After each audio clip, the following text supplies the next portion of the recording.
Hello friends, எல்லாருக்கும் வணக்கம். இன்றைக்கி நாம் ரொம்பவே சூப்பரான ஈவினிங் ஸ்நாக்ஸ் ரெசிபி தான் வந்து பார்க்க போகிறோம். சமோசா, அது கூடவே வந்து சூப்பரான சைடிஷ் க்ரீன் சட்னி தான் வந்து செய்ய போகிறோம். இது செய்கிறதுக்கு ஒரு அரை மணி நேரம் தான் ஆகும். வாங்க இப்போ எப்படி செய்யலான்னு பார்க்கலாம். மைதா வந்து 1 கப் அளவு எடுத்துருக்கேன். அது கூடவே வந்து கொஞ்சமாக ஓமம் சேர்த்துக்கோங்க. ஓமம் சேர்க்கறதுனால சமோசா ரெசிபி ரொம்ப டேஸ்ட்டாக இருக்கும். கூடவே தேவையான அளவு உப்பு வந்து சேர்த்துக்கலாம். உப்பு சேர்த்துட்டு ஒரு 2 டேபிள் ஸ்பூன் அளவு எண்ணெய் சேர்த்துக்கோங்க. எண்ணெய் சேர்த்துட்டு கொஞ்சமாக நல்லா கலந்து விடுங்க. நம்ம மாவு பிசைஞ்சு நமக்கு வந்து மாவு வந்து கையில் பிடிக்கிற அளவுக்கு வரணும். அதுக்கு தேவையான அளவு நம்ம எண்ணெய் சேர்த்துக்கலாம். இப்போ உதுத்துனா அந்த மாவு வந்து உதிர்ந்துடணும். அந்த ஸ்டேஜில் நம்ம தண்ணி கலக்க ஆரம்பிச்சிடலாம்.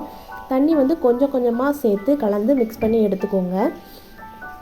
நம்ம சப்பாத்தி மாவு பதத்துக்கு பிசைஞ்சு எடுக்கலாம். பாருங்கள், இந்த அளவுக்கு நம்ம வந்து நல்லா வந்து பிசைஞ்சு உருண்டை மாதிரி எடுத்துக்கலாம். இப்போ இதை இன்னுமே நம்ம கையினால் நல்லா வந்து பிசைஞ்சு எடுத்துக்கோங்க. இந்த மாதிரி இப்போ ஃபைனலாக ஒரு ஸ்பூன் அளவு எண்ணெய் சேர்த்துட்டு நல்லா வந்து இதில் தேய்ச்சி நம்ம இதை வந்து ஒரு அரை மணி நேரம் வந்து அப்படியே வச்சிடலாம்.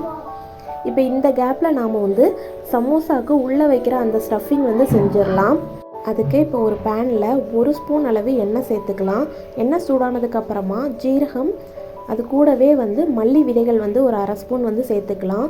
இந்த ரெண்டும் சேர்க்கறதுனால நம்மளோட சமோசா ரொம்பவே டேஸ்ட்டாக இருக்கும். நார்த் சைட்லலாம் இந்த மாதிரி தான் வந்து சமோசா வந்து உள்ள ஸ்டஃபிங் வந்து செய்வாங்க. இதுக்கு கூடவே வந்து கொஞ்சமாக நான் வந்து பச்சை பட்டாணி, நான் ஃப்ரெஷ் பட்டாணி வந்து சேர்த்துருக்குறேன். மசாலா வந்து 1 ஸ்பூன் கரம் மசாலா, அரை ஸ்பூன் அளவு மிளகாய்த்தூள் வந்து சேர்த்துக்கோங்க காரத்துக்கு. இப்போ நான் வந்து 2 உருளைக்கிழங்கை வந்து வேக வச்சு மசித்து எடுத்து வச்சுருக்கிறேன். அதையும் வந்து சேர்த்துக்கிறேன். இப்போ அந்த உருளைக்கிழங்குல வந்து மசாலா எல்லாம் நல்லா மிக்ஸ் ஆகிற அளவுக்கு நல்லா கலந்து விடுங்க.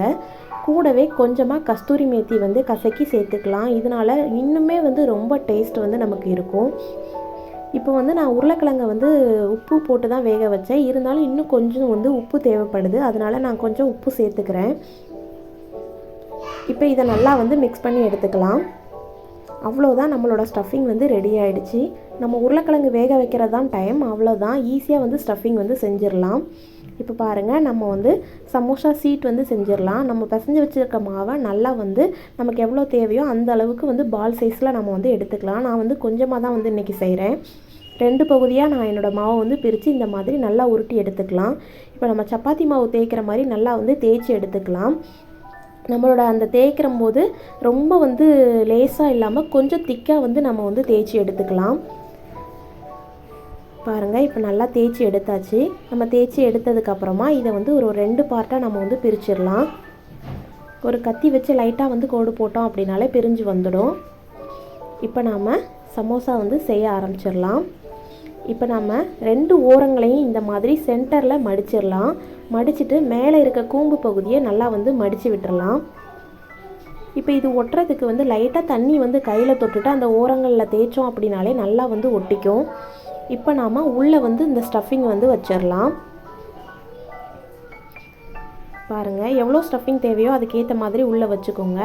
இப்போ அடியில் ஓரங்களை லைட்டாக மடிச்சுட்டு திரும்பவும் 2ஐயும் நல்லா வந்து ஒட்டி விட்டுறலாம். ஒட்டலை அப்படின்னா லைட்டாக தண்ணி தொட்டுக்கிட்டிங்க அப்படின்னா நல்லா வந்து ஒட்டி வந்துடும். பாருங்கள், நம்மளோட சமோசா வந்து பொரிக்கிறதுக்கு ரெடி ஆகிடுச்சு. இதே மாதிரி எல்லா சீட்டையும் நாம் வந்து மடித்து சமோசா வந்து செஞ்சு வச்சிடலாம் ஃபஸ்ட்டே. அப்போ தான் நமக்கு வந்து எண்ணெயில் வந்து பொரித்து எடுக்கிறதுக்கு ரொம்ப ஈஸியாக இருக்கும். ரொம்ப ஈஸியாக வந்து செஞ்சாச்சு. அவ்வளோதான், இப்போ எல்லாத்தையும் நான் வந்து செஞ்சு எடுத்துக்கிட்டேன். இப்போ எண்ணெயை நல்லா சூடு பண்ணிக்கலாம்.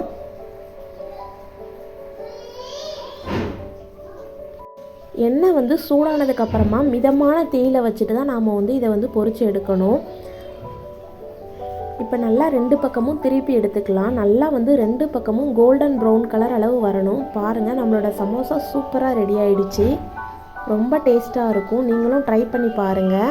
இப்போ நாம் க்ரீன் சட்னி செய்ய ஆரம்பிச்சிடலாம். அதுக்கு ஒரு மிக்ஸி ஜாரில் ஒரு கைப்பிடி அளவு கொத்தமல்லி இலையை எடுத்துக்கிறேன். 1 பீஸ் இஞ்சி, 2 பீஸ் வந்து பூடு வந்து சேர்த்துக்கோங்க.